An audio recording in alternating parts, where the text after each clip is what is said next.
Dear friends, আসসালামু আলাইকুম। আমি আখি, আমার পেজ টেস্টি কুকিং বাই আখি। আশা করছি সবাই অনেক বেশি ভালো আছেন।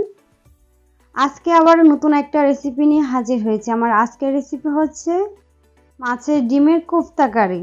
চলুন দেখি রেসিপিটা বানাতে আমাদের কি কি উপকরণ লাগবে। প্রথমে একটা প্যানে পানি দিয়ে পানিটা হালকা গরম করে নিয়েছি। তারপর এখানে দিয়ে দিচ্ছি মাছের ডিম। তারপরে এখানে দিয়ে দিব 2টা স্লাইস করা লেবু, কারণ লেবুটা দিলে কি হবে যে মাছের যে আঁশটা গন্ধ ওইটা চলে যাবে। দেন এখানে দিয়ে দিব একটু হলুদ, তারপরে দিয়ে দিব একটু লবণ, দিয়ে আমি 4 থেকে 5 মিনিটের মতো ডিমটা সিদ্ধ করে নিব। ডিমটা বেশি সিদ্ধ করব না, আবার কমও সিদ্ধ করব না, একদম মিডিয়াম সিদ্ধ করে নিব।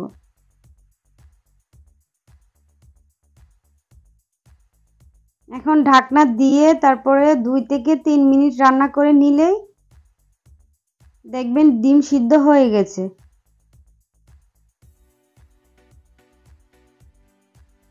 দেখেন কি সুন্দর ডিম সিদ্ধ হয়ে গেছে এবং কালারটাও কি সুন্দর এসেছে হলুদ দেওয়াতে। এখন নামিয়ে ঠান্ডা করে নিব। আমি এখানে ডিমটা নিয়ে নিয়েছি। এখন আমি ডিমটাকে ভেঙে দিব। একটা চামচ দিয়ে আমি ডিমটাকে ভেঙে নিব। আমি কিন্তু বেশি সিদ্ধ করি নাই, একদম বেশি সিদ্ধ করলে কি হবে, ডিমটা শক্ত হয়ে যাবে।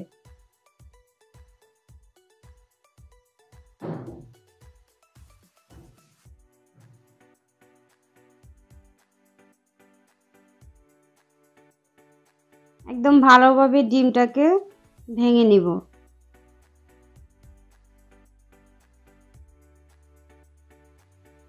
ভেঙে আমি এখানে 3টা আলু সিদ্ধ করে নিয়েছি। 3টা আলু দিয়ে দিব। আলু আর ডিম একসাথে আমি ভেঙে নিব। যারা আলু না দিতে চান তারা চাইলে কিন্তু বেসনও দিতে পারেন। বেসন একটু ভেজে তারপরে এখানে দিতে পারেন আলুর বদলে। মেশানো হয়ে গেছে, এখন দিয়ে দিব মশলা। প্রথমে দিয়ে দিব কাঁচামরিচ, আমি কাঁচামরিচ কেটে নিয়েছি। তারপরে দিয়ে দিব পেঁয়াজ কুচি, তারপরে দিয়ে দিব হলুদ, দেন দিয়ে দিব স্বাদ মতো লবণ, তারপরে দিয়ে দিব গরম মশলা। সবগুলো উপকরণ একসাথে মিশিয়ে নিব।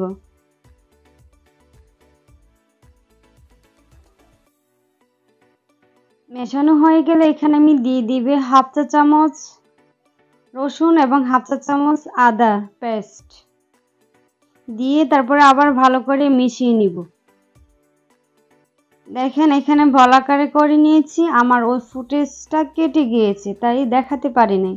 আপনারা এরকম গোল গোল করে বলাকারে করে নেবেন। তারপরে এখানে একটা ডিম নিয়েছি।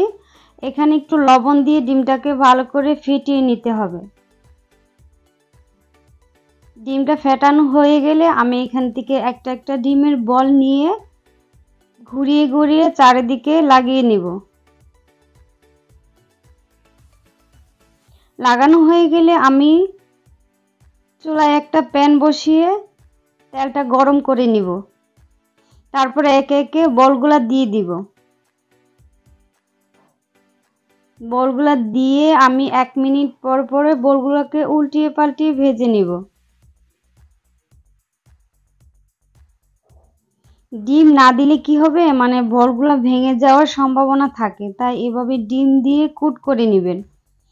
দেখবেন ভাজার পর একদম সফট মনে হবে।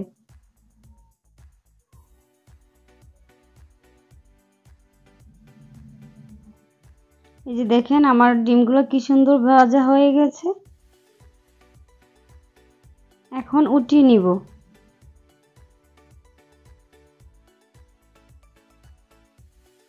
দেখেন কি সুন্দর সফট হয়েছে ডিম ভাজা। তারপর ওই তেলের মধ্যে আমি দিয়ে দিব পেঁয়াজ কুচি। পেঁয়াজটাকে নরম হওয়া পর্যন্ত আমি ভেজে নেব।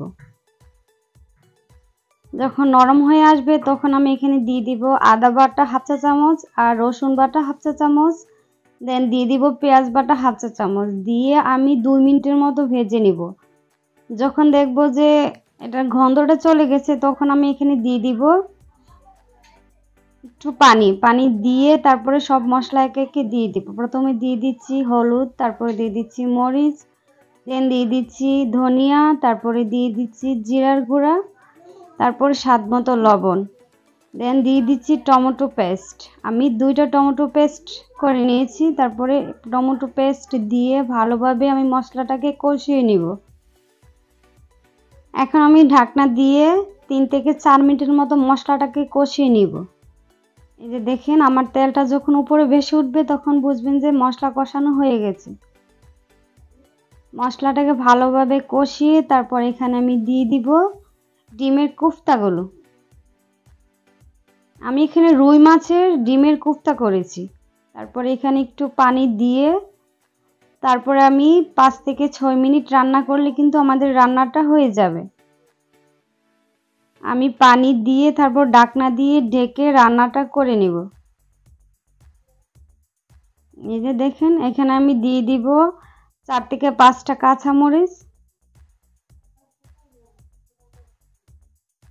দিয়ে আমি একটু নেড়ে ছেড়ে তারপরে ঢাকনা দিয়ে ঢেকে রান্নাটা শেষ করে নিব।